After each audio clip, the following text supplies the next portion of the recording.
İşçilerimiz davamlaştırımız, hürmetlik vatandaş bugünkü ıslah 2021 yıl 6. ayının 14.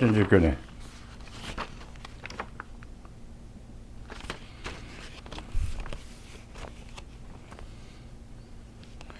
Endiki mavzumuz da Amerika Qo'shma Shtatlarining prezidenti Joe Biden Jungo xalqaro kishilik huquq prinsiplari va oshkorlik jihatlarda texim mas'uliyatchan harakat boshlashi lozim deb ko'rsatdi. Mavzuli xabar 6 ayning 14 kuni Amerika ovozining Xitoy tili programmasi e'lon qilindi. Xabar bunday boshlandi.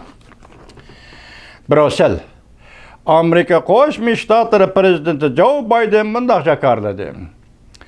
7 devlet guruhining bu qatimqi yig'ini yüksek derecede hamkorlashgan ve zor inimga ega bo'lgan bir yig'in bo'ldi.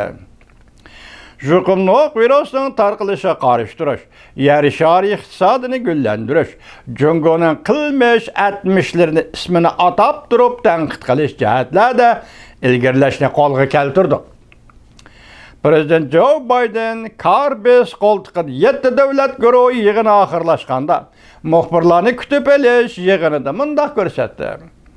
7 davlat guruhi rahbarlari yakshanba kuni Karbes xitobnomasi e'lon qildi. Yuqumli virusni oxirlashtirib, insoniyatning kelgusiga tayyorlik qilish uchun qasam qildi. 7 davlat guruhi rahbarlari butun dunyoni 1 milliard vaksina bilan ta'minlashni e'lon qildi. 7 davlat guruhi va Jungo kichik mavzu. Prezident Joe Biden bunday ko'rsatdi. 7 davlat guruhi Jungo masalasini muhokama qildi. Men intayin xushal bo'ldim. Amerika prezidenti Joe Biden bunday ko'rsatdi. Ötkende ötküzülgen 7 devlet guruhining yig'inida Jungo masalasi tilga elinmagan. Bu qatim ötküzülgen 7 devlet guruhining yig'inida Jungo masalasi tilga elindi.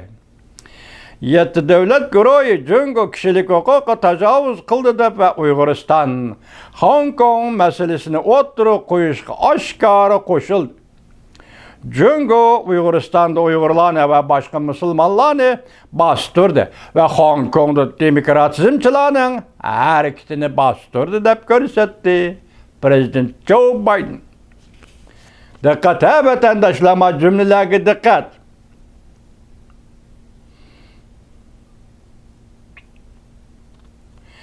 Yedi davlat guruhining axborotida bunday ko'rsatildi. Beijing kishilik huquq va negizlik erkinlikni hurmat qilishga chaqiriq qildi. Bo'lib Uyg'uristonga aloqador huquqlar va Angliya Jungo birlashma bayonoti va Hong Kongning negizlik qonuniga yezib kirgizilgan huquqlar, erkinlik va oliy avtonomiya alohida tilga olindi. Amerika Qo'shma Shtatlari prezidenti Joe Biden muxbirlarni kutib olish yig'inida bunday ko'rsatdi. Jungo xalqaro kishilik huquq prinsiplari va oshkorlik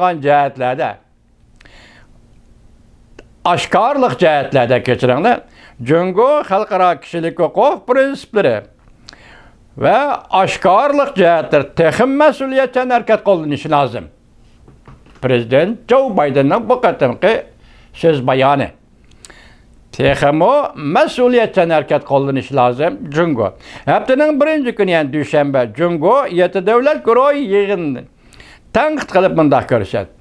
Yer sharining siyosatini belgilashda bir qism davlatlar yetakchilik qiladigan davr kelmas ketdi. Demak, Junaqachi demadi. Joe Biden to'g'ridan to'g'ri tuz axloq yuzasida fikr bayon qilyapti. Bu yerda Jungoning jinning qasdi shaptildi degandek, dunyoga hukmronlik qilish niyatidan yanmagan Junaqay nima deyapti? Ostondagi bir qancha davlatlarning dunyoga yetakchilik qiladigan davri kelmas ketdi deb o'zicha zarba bergan bo'lyapti vatandosh.